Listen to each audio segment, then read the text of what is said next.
Ladies and gentlemen, welcome back to week 3, day 1. This is going to be your continuation.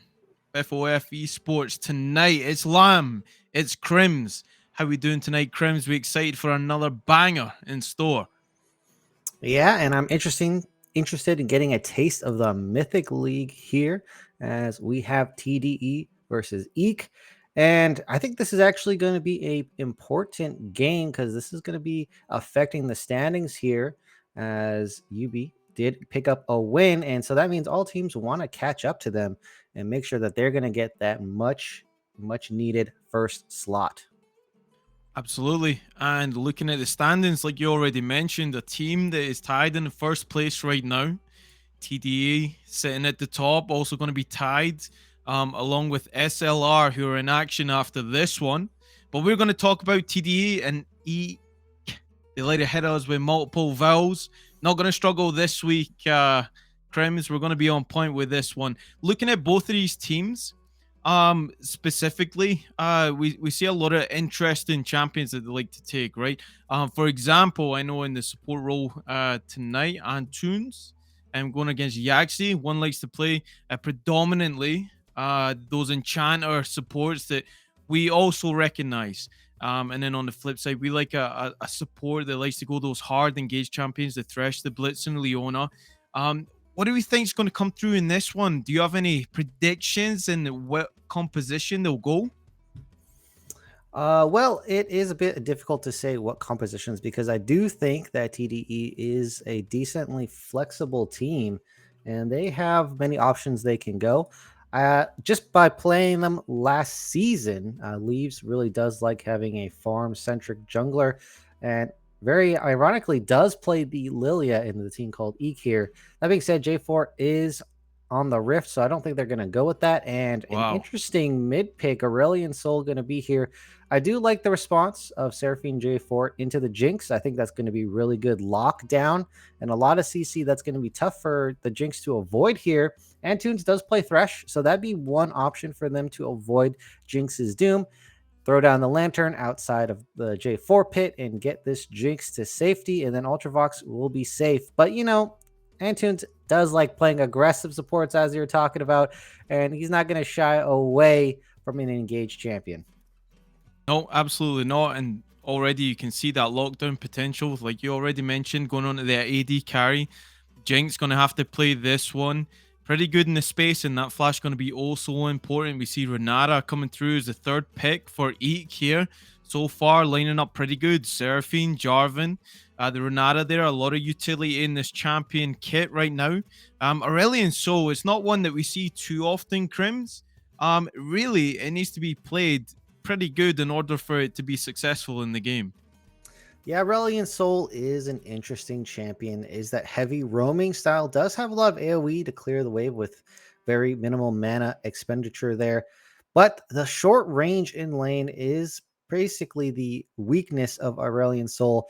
And if you pick something that can clear just as well, I'm thinking maybe an Azir, you can really keep the Aurelion Soul in lane or sacrifice plates to make plays. So Brilliant Soul not really in the meta, but can find effectiveness in helping out the side lanes here. But what you find as well is when you get these unique champions, right, that aren't in the meta, like you said as well, it becomes a little bit different for the opposing laner to actually suss out how to play against that champion. How many times do you go up against an Aurelion Soul that doesn't run it down? Has that Rammus cosplay on? You know, it's just making it absolute hell for you to win the game. So in a 5-on-5 competitive, organized team fight, it's surely something that they've either practiced or, you know what, we're going to shock the other team and we're going to try and, lay it down that Aurelion Sol is a pick that you're going to have to contend with Zen Zen going to be running it this game. So all eyes are going to be on that mid lane and where he takes flight to. Yeah, I'm wondering how much experience Zen Zen does have on this Aurelion Soul. And I think that's going to be very important. Sure, it's been played in scrims here because look, this is a kind of champion that you need to be proficient on. It's not something you can really bust out. As there is a Samira here, so that is a very aggressive combo. Renata Samira definitely going to try to be picking up kills, stomp the bot lane, making sure Jinx does not get ahead. As a Belveth is going to be in the jungle for TDE. Not the most prio jungler at the moment, but certainly can deal damage and scale very well into the game. Well, unlimited attack speed is just asking for consequences beyond belief, and pair that up with the rest of the team that can give that peel. The Amumu is going to be pretty key in that. They do end up picking the Fiora in the Malphite. Now, this matchup is very interesting because the Malphite can put up a good fight in the early game for sure. Can push that Fiora all the way back, get that prio nice and early. Tend to take the Arcane Comet, and try and harass and keep up with the Fiora, but sooner or later, that stat check is going to come into play. So super important with these sides and how they're going to play them. Yeah, that top lane matchup can be very volatile just by the nature of Malphite being a one ultimate champion, really there just to be an ult bot, and that affects the matchup heavily. Of course, Malphite can poke down, but when it comes to the y'all in, Fiora timing the ultimate with the parry is a huge difference maker in the top side there. And interesting to see what's going to happen there. I imagine it's going to be pretty explosive. And we're going to see if Jaffe can really carry through the top side here in this game. All right. Well, we will get on to the Rift here very shortly. Just very finally as well, just going to get a quick prediction going. Oh, we are actually on the Rift. That is quick. Look this, baby. We're on holiday. We're going straight to the game. Well, this is game 3, but it's game 1 for us, and we're super excited for this one. Really quickly, again, I touched on it. Let's get a prediction going. Crims, hit on with that caster curse, baby. Who's going to take this one? Well, if we're going to go for ease of comp, and I really like what EEK has set up here, mid-game power spike, really strong. I feel like Ultravox is going to have a terrible game, not because of his skills, just because of the comp setup here. Very cheeky start by Zen. I don't know if it's going to catch anyone out, but yeah, I feel like Ultravox is going to have a hard time. That's a huge portion of their damage. And in the mid game, I expect EEK to actually be able to take significant victories here. Oh, Irena Thunder gonna get caught out here. Oh, flash timed first it, gonna blood. get connected with the bandage toss from Amumu. The light misplay right there, and it's gonna cost him the life and the flash right there in the mid lane. That's big.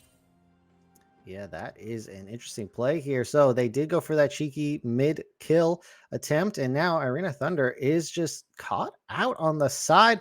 And Antunes is going to land a very beautiful bandage toss right at the end. Not where you want the kill, because even for supports, Enchanter support, a kill is actually pretty good. But on your engaged support like a Mumu, that's kind of, you wish you went on someone else. Amumu skills. He's gonna be okay. He gets the Ruby Crystal going in the bot lane, so a little bit more comfort. Ultravox is going to be sitting nice and tight alongside Antunes in that one. We're kind of seeing just a clash of styles there. Omnipresent actually going to be down there too. So those hard engages that we were talking about is certainly available from the Mumu. The peel coming through from Renata, as we've spoken about already, comes in super handy. The bailout, the hostile takeover can take over games. It's very, very interesting how that matchup is going to go here. As we see Jaffe and Joy just trading in the top lane there, and we'll see this predominantly, and it looks like Jaffe's going to get an early start there on the damage going against the Malphite. Yeah, Malphite sacrificing a lot of HP just for 4 CS already. Bot lane having a very predictable shove in here. Kongji and Omnipresent doing a pretty good job. Antunes trying to turn it around, level 1. Yeah, wants to go in, even though the level disadvantage is there. He's going to get ignited as well. The rockets still come through from the Jinx. Re-engage with the bandage toss. That's going to cost him his life. Kongzi, flash for flash. AD carry, he's not in range. He's in the foggy wall. You can't see him in the brush. That's pretty sad going through, but they're going to trade right there. Both summoners actually gone on the Samira, but they're going to trade that for the AD carry as well. Well, now, how do you like Antunes' play so far? I'm feeling like you might jive with this kind of style here. He's fearless. Come on. I mean, he thought that maybe that level 2 was coming quicker, ×9 the Jinx kind of deal. But look, puts up a little bit of the fight. They're outside the turret range. And I feel like we're going to see that over and over again in this bot lane. Yeah, I mean, they already have gotten some sums out of this Jinx. Ultravox summonerless at the moment. Omnipresent does have the flash, so there's an engage opportunity with the J4. There might be a bit of a rumble in the river here. Antunes still level 1. I hope he does not go for that. He got the first blood, but yeah, my man is he's struggling a little bit. He's staying next to those creeps. But J4 is going to pick up that bottom scuttle right there as we see Yeah. I don't Fiora want to kind of interrupt hovering you, in but too. I want to take a look at the bot lane here because is that a frozen wave for their side? That would be absolutely terrible. And yeah, it looks like it's just going to be stuck there for a while. Antu's Level barely squeaks out some 2. EXP. He gets Let's level 2. go. But yeah, this is not a good wave scenario for bot lane. And Ultravox is going to have to get some risks to get the CS. Finally, he's going to start reversing. And if they die here again and this wave crashes, I feel like it's going to be all over for bot lane. Yeah, wave is pretty stacked. They're going to try the best. Usually jungle assistance is pretty key here to try and help them out a little bit, but that's not going to happen as Belveth is in the top side right now. Looking to go collect that scuttle as we see J4. Going to flag and drag across right there as Zen Zen is shadowing his bot lane here, sensing danger. Yeah, Zen Zen sniffing this out. XT. This is a very juicy dive here. Oh, he wants to go for it. Okay, take the flight. Zen Zen going to cross, flag and drag, whiffing everybody. It's going to be stunned up, omnipresent, going to get the bailout on himself. Not going to help him in that one though. Antunes dies too soon for him to get that. As Kongzi, no summoners on him. He's going to walk away back to the turret and they trade 1 for 1. That actually works out for them. J4 knockup was not there. They didn't get on any important members. And Ultravox bailed out by his mid laner there. Zen Zen doing a pretty good job to save the bot lane here. Let's go, Joey, not gonna though. get spotted out here. Jaffe might even solo kill that, but donates it over to his jungler. Leaves, making the big plays up there. And Jaffe, if he trims that wave smart enough, he'll mirror what just happened in the bot side. Yeah, that is going to be an absolute disaster for Malphite, as now probably going to be risking another gank. Fortunately for him, Leaves does not have a top side to clear out and then regank, but I imagine Jaffe's going to thin it out just a bit, teleport back up there as Antunes goes for another play. Re-engage. He's so brave with this one. Infinite scaling on attack speed is not going to help him with this one. Leaves has to get out of there. Zen Zen going to claim the kill.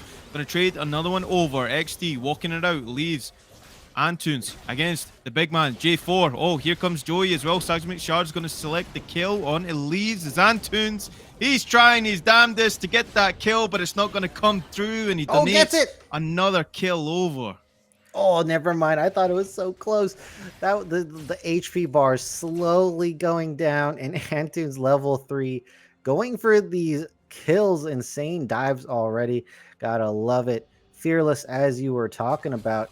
And I have to say, I think that is good for your support, especially on something like Amumu. This is what you want to see from them. Not afraid to make plays. Does need to, you know, take a bit of a chill pill, cull it back a little bit. But I feel like in the mid game, that's going to turn around a losing scenario more often than not. Well, I feel like he's doing his best Pantheon cosplay with this one. The 300 energy is definitely there. He's fearless, Crims.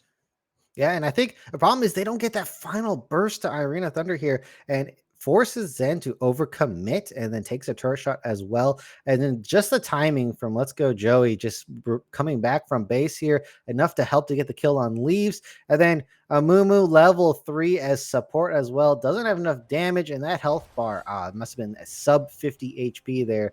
Real close. Not for trying though, Antunes. No, most definitely. And those tears were real coming out of Amumu after that one. That's going to feel bad. But look, the dragon is up here. We see Belveth hovering around that bot lane as they have, well, I guess they pushed that wave in. I wonder if it's still frozen. It is. Still in the same spot here. They definitely need some more assistance to get this one going if they want to get anything coming into a safe place. Because right now, well, I guess Leaves is here. He's looking for a play. No, he's going to channel the back again. But J4 is there as well, and they have a deep ward in that jungle, so they'll be able to spot him pathing down here if he does. Yeah, and they have control of the wave. They didn't have to push out there, and that's just wasting a bunch of Leaves' time. Look, there's a full jungle topside to be cleared here. Leaves still staying around. XT looking for a gank mid. I'm wondering if they're going to counter this here. Zen Zen in trouble. Cataclysm. It's available. Flag and drag. It's going to land right here. Will he pull the trigger on that ultimate? He says no. No flash on Zen Zen either, but he's too far back in the wave to kill him. Yeah, I'm wondering. It looks like they're going to try to trade objectives. Rift Herald for the side of EEK. I think that's the right play. You want to snowball this game. And this dragon is not too good anyway, especially if it's just one. Not really necessary. Rift Herald's going to be a lot better at this point in the game. They need some gold leads to carry this game. They need to get ahead for the mid game to be a lot smoother than it is right now. Well, the positive thing here is for EEK right now is both of those kills ended up on Samira, so she's doing pretty well in this early game. Another 2 kills actually went on the Malphite as well, and that really helps in that 1v1. You need to try and get as much gold as you can. You can see that Bramble already completed as well. That's key going into the matchup with Fiora to make sure that she doesn't get that healing off the passive every time that she's diving into Julia. So, itemization is correct in this one, but really, it's not been a story of these junglers so far. They've been pretty timid in terms of getting involved in these lanes, and it's a case of why not. But really, you look at all the action is coming through from this sad mummy in the bot lane, and I mean, I'm waiting for his next roam right here. Where's those Moby boots? Yeah, it looks like they're going to be taking Zen Zen to top side now. Yeah, Forcing Zen Zen's the going to ultimate. take flight. Oh, Unstoppable Force will get him out of that one. No ultimate from Aurelion Soul either, so spots that one a mile away, and Joey's going to get out of that one. Yeah, I think that's going to be good for the side of Jaffe here, who's doing excellent in this top side so far. And I think that we're going to have to be a bit worried for this Malphite in the top side. Getting pretty abused by multiple members here. Not getting any assistance because, let's be honest, you are a tank weak side top laner. Why would anyone try to help you at this point? Shout out to all the tank mains out there. Crims doesn't mean it. He means well. It's a tough one, but he's going to soak up that pressure, right? I mean, his turret is going to give away a little bit to Jaffe. It's a little bit of a different outlook for Jaffe as well. Last time out, I think he played the Akshan, and I mean, we remember what he did to that Akali, and that was pretty nasty. So looking to try and do the same to Joey here, but Jaffe kind of low, though. yeah, he might go for this. Well, he did use the Unstoppable Force to get out of that gank, so you think if that was available, then most definitely he could go for that kill. Yeah, there's definitely potential to run Jaffe down there. No ultimate to really come and turn that back around. And Let's Go Joy is safe for the moment. As, you know, this is a long timer for this dragon. And I don't see any key area to put this Rift Herald just yet. I think bottom's probably the best at this point. But it's not looking like they're getting bot control here for the side of EEK. Nope, and you start to see the Mythics coming through too. Kongzi bringing it through with the shield bow, going on to the Samira. That's going to be big. Important for any skirmishes that they look to make happen. Okay, Shelly's going to be dropped in the bot lane. They want to try and get some more gold onto the AD carry here in XT. No respect to Antunes. You know he's going to pull the trigger here. Bandage toss going to land low. again. There's the reactivation. He still wants to duel it out. He's gone low. Listen, 50% health. Okay, he's going to get cursed to the sad mummy. Bailout. Hostile takeover. Not enough to save the jungler in this case. Here comes Zen Zen. Special delivery. Is he going to get it? No. Flash going to come through from Omnipresent. This is They're it. still going. Handshake going to go back. He's still going to go in. Can he get the Infernal Trigger? He does. Is he going to reactivate it? Is that S-play tier material? Kongzi is going to get that one as well. Aurelion Soul picks up another one, and they get the shutdown. They get... was that 2 for 2 right there in the bot lane? Jeez. Yeah, that was very close. Kongzi almost turned that back around. Would have been a worthwhile play. Zen Zen, unfortunately, was not in range here. And I think, I'm not trying to flame, but I think XT really should just focus this kill onto Antunes. The CC would have prevented him getting stun locked or something like that. And look, Ultravox dodging away opens up this play for Antunes to get the stun right under the turret as well.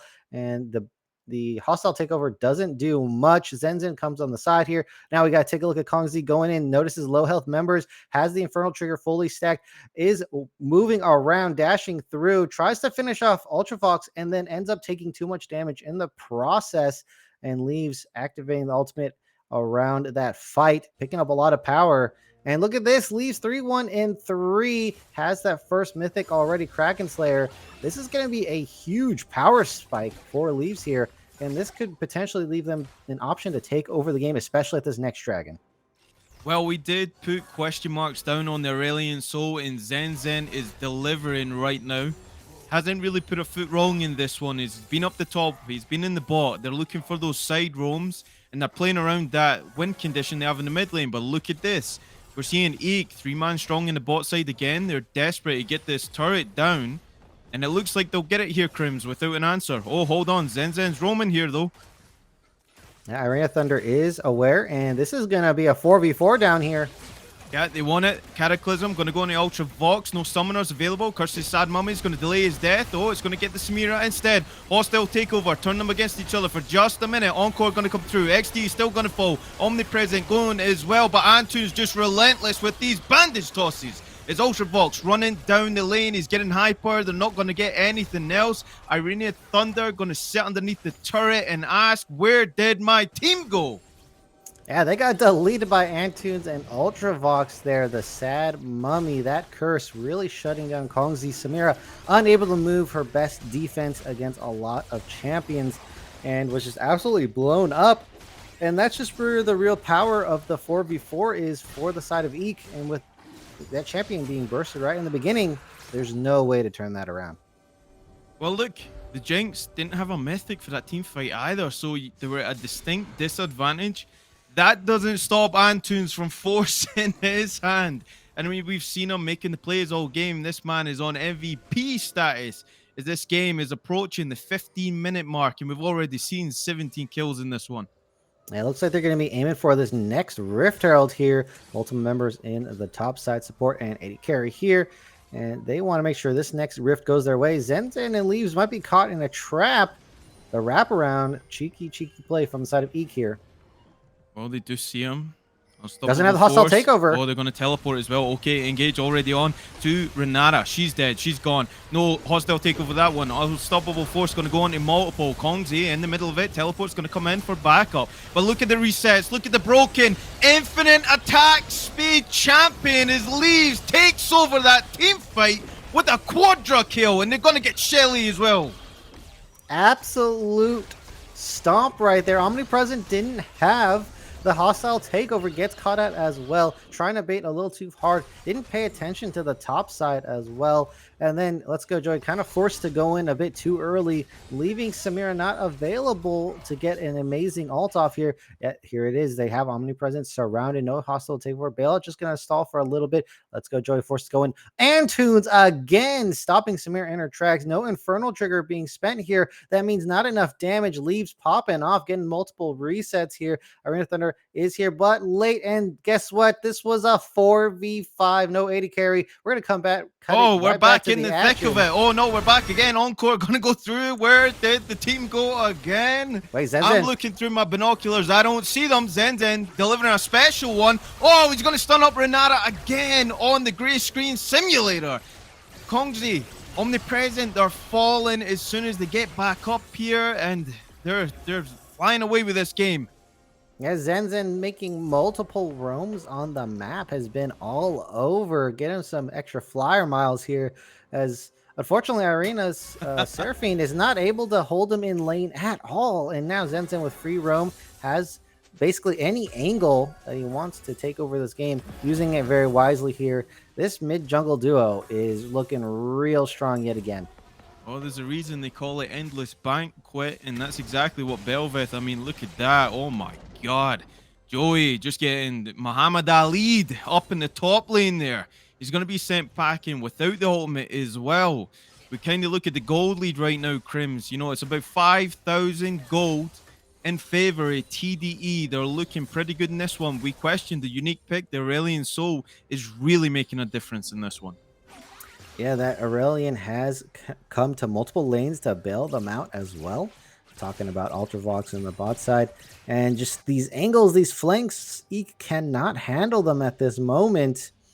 I have to say, I was saying that when they get these Rift Heralds, they really need them to snowball the lead. Well, it's gone the exact opposite direction here, Lamb. Now they're behind, and this is going to be extremely difficult for them to come back just based off their team comps.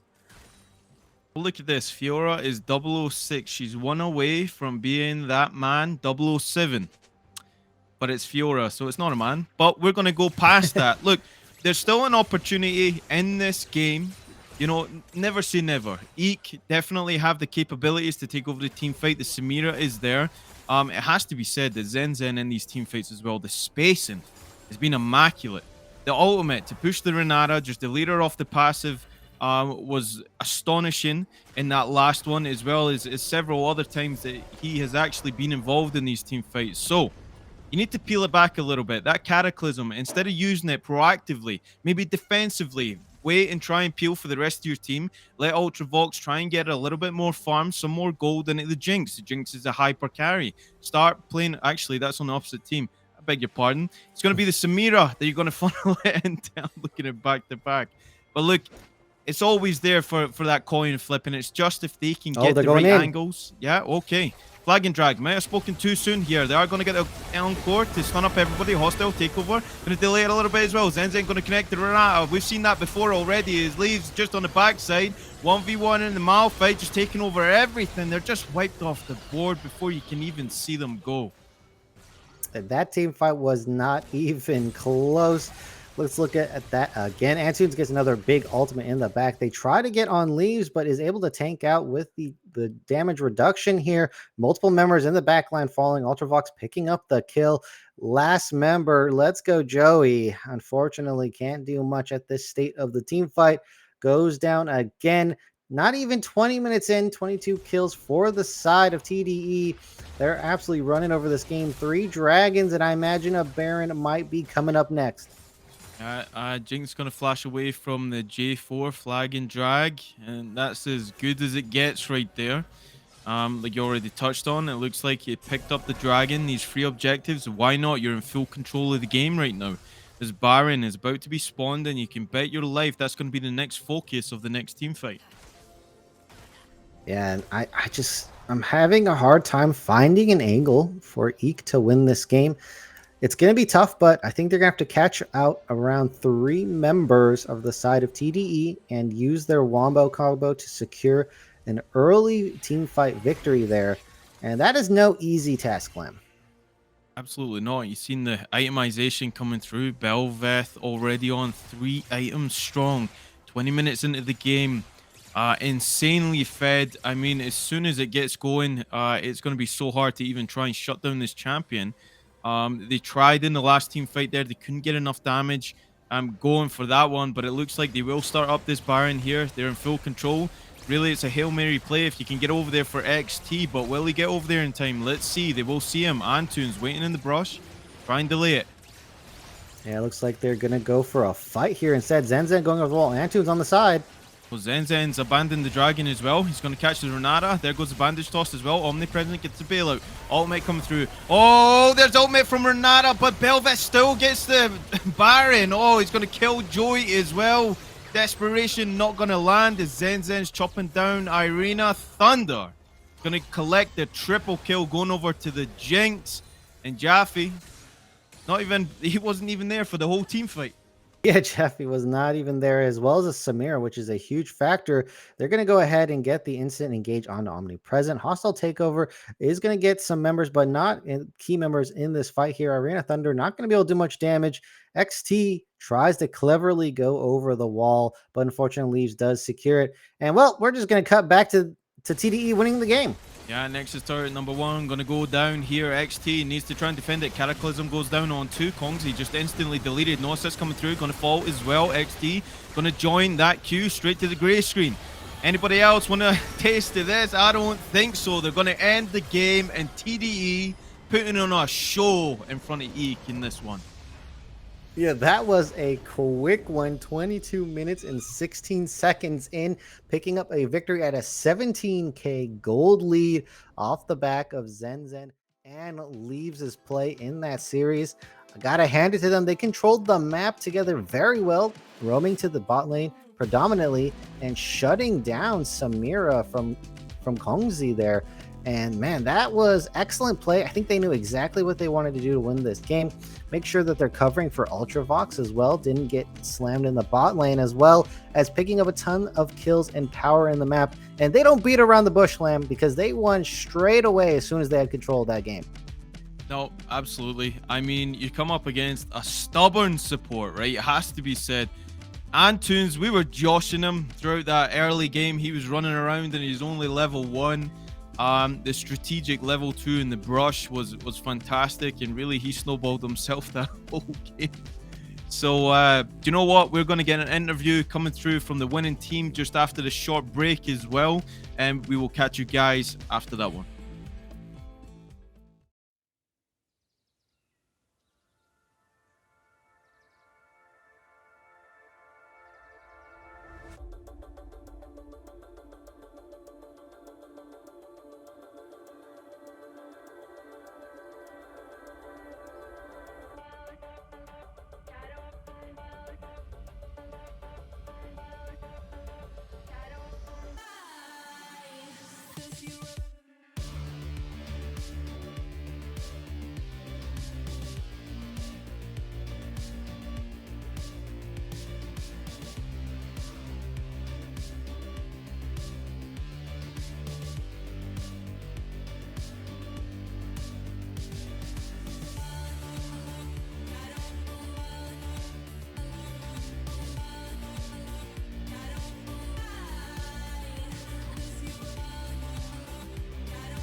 Hello, everyone. Chris Edgeworth here with our third interview of the night, joined this time by the mid laner of the famed Trickle Down Economics 2, Stonks Rising. It's Zen Zen, everyone. Welcome. How are you feeling? I am feeling great. I was actually slightly more nervous than usual going into this match because we had a pretty specific strategy prepared, but I'm really happy that it paid off when we executed properly. Well, let's talk about the draft and the strategy that came out in this, because looks like you were able to get your hands on something that we do not see very often around these parts, and that is the Aurelian Soul. Now, the other things that I do want to point out that are interesting in your composition, of course, the Belveth coming through, Jaffe just taking that big matchup into the Malphite in the top lane with Fiora. I believe that was counter, if I'm remembering correctly. My draft order. You might have to remind me. Had R5 Malphite, so they picked Malphite into the Fiora. But okay. Yeah. Fair enough. But the one thing, of course, I wanted to point out was the Belveth as well. Talk to me a little bit about the draft that you folks had put together, considering on the other side, red side, they're supposed to have their kind of counter pick, and that's the benefits of red side, but it seems like they got a lot of what they wanted to, and you folks were able to pick out a very interesting draft yourself. Talk to me a little bit about this plan. Yeah, so as economic people, we like to study the market and try and really understand the trends that are happening in friend or foe. And when we went into this game looking at EEK as a team, we identified that they really like to play enchanter characters, and they really like to put a lot of their eggs in the AD carry basket. So going into this game, we thought about a couple of different specific characters that would be particularly good at breaking that apart. I wanted to be on a roaming character. I was very happy to be able to play Aurelian Soul this game, one of my true loves, to try and send as much pressure as we possibly could down into that bottom lane. And then we also were able to lock in Belveth and Fiora, which we've already showcased as a really powerful split pushing pressure to again sort of split the map up, make EEK feel uncomfortable. They want to play a team fight style. That's what they've looked most successful on. And so we just didn't give that to them. And the results speak for themselves. Well, in this game, as it played out, the most interesting thing, of course, was seeing the purple gap develop, both for your part with the ASOL, as well as Leaves was really popping off here with the Belveth, not something that we've seen a lot of since she's been added to the league. What are your thoughts on how this game played out from your perspective, having to get those big roams off with the Star Dragon and also having to play around this Voidling, this Void Queen, and the way that she warps the map around how strong she can be, especially when you get the Heralds? I think Leaves, this Belveth is particularly underrated. You've seen a couple of teams ban it out, but I think that piloted by a good character, it offers so much power and skirmishing in a competitive game. I think that we just sort of did what we planned out to do. We were very fortunate. I think that EEK gave us some pretty scattered team fights. I think EEK has drafted a good composition if they're able to stack up as like a 5-man squad and walk front to back. However, Belveth is incredibly mobile and can sort of dash in between and just find the priority targets. And Aurelion Sol also does great AoE damage. In some ways, I think of him similar as an Orianna once you get into those team fights. And so, because we had those combinations of characters, after EEK fell behind a little bit, it became incredibly hard for them to play the game. I do remember one of your, you had followed up on a play that had started before you got there, and you just rolled in at the end of the play, the end of your E, and you just did the fadeaway, like body roll that he does when you had the stars swirling to pick up a kill there. And it's just like you just see ASOL like sort of lean onto his side as he does a turn. I'm just that's the ASOL swag walk. So and one other thing too I wanted to highlight that I forgot to mention a moment ago. Antunes was a psycho this game. He really was. He's like, I got 2 bandage tosses and I'm gonna use them both. So let's go. So tip of the hat there to Antunes, just playing really well in this game. On the support Mummy, which is so potent, so powerful now that we've had a little bit of the rework since he is less seen now in the jungle, but still a potent pick in the bot lane that Antunes was able to pop off with. And let's transition here into looking at the rest of the season at large, and even tomorrow. You will be matching up against YOLO to round out the rest of this week. They are a team that did just lose today. They are a team that I feel like you folks should be able to beat handily. Of course, that is to say that you should not take any enemies lightly, but what are your thoughts about the rest of the season, seeing how the other teams are developing through where we're at this season? Well, to be honest, Chris, I think that this league looks very competitive. If you had told me that trickle-down economics to Stonks Rising would be top of the leaderboard after the first reset of the season at the start of day 1, I would not have believed you. I just frankly am shocked at our capabilities as a team and how much we've grown. To YOLO, I am very excited to play against them. I'm very excited to prove my worth against Street Smurf. I think he's a worthy competitor in the mid lane, and he's a lot of fun to play and really challenges me. And also, I think that their team has looked pretty solid, and they could very easily take a game, any particular game, off of the top teams, and that's why they're sort of sitting pretty solidly in the middle of the pack right now. They could very easily jump up. I think that a lot of teams in this league have a ton of potential to just go crazy in the second half of the split.